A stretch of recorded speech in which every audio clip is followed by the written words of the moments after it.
down. Hi class, so today we're going to be talking about energy. So the two types that we're going to be talking about are kinetic and potential, both elastic and gravitational. Before we start, does anybody know anything about energy at all? Isn't the formula for kinetic energy 1/2 times mass times the quantity of velocity squared? Not very sure how you knew that, but that actually is right. So good job, Emily. So like, when one thing equals 0, does that mean your energy equals 0? Actually, not exactly, but once I start talking about potential and kinetic energy, I will go over that and show you how you kind of sort of are right.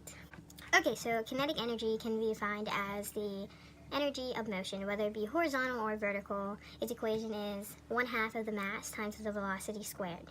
So this may seem daunting now, but in order to relate it to terms that you may know, we can use an example. Okay, so say you guys decided to race one day, we can actually calculate how much kinetic energy each of you has. I would totally win that race. Pretty sure I'm faster than both of you combined.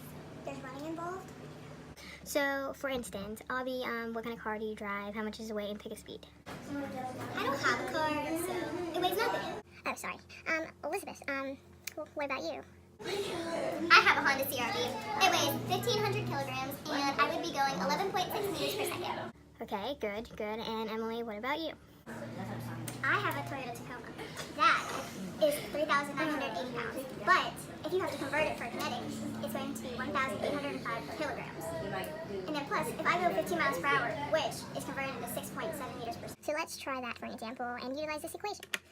Okay, so if you were actually going to do this, Elizabeth would be 1/2 1,500 times 11.6 squared, which would be 100,500, and Emily's would be 1/2 1,805 times 6.7 squared, which would be 40,590. So you can see that velocity is a huge factor in determining kinetic energy, and Elizabeth does have more kinetic energy.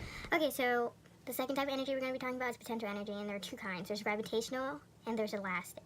The first one I'm going to be talking about is gravitational, and its equation is mass times gravity times height.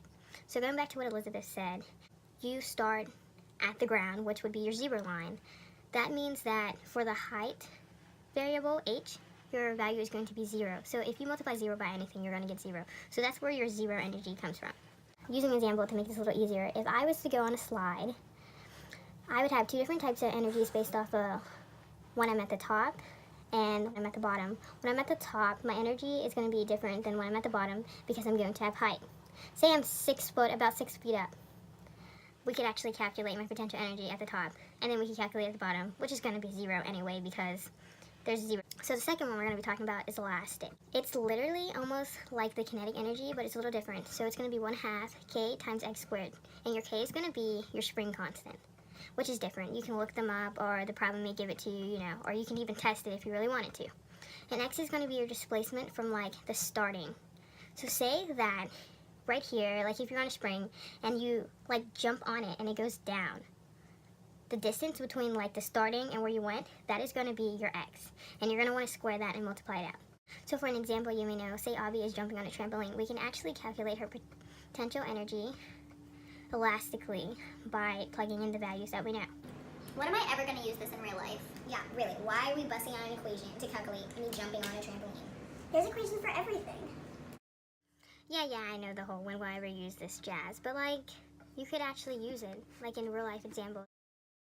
Baby, we were born with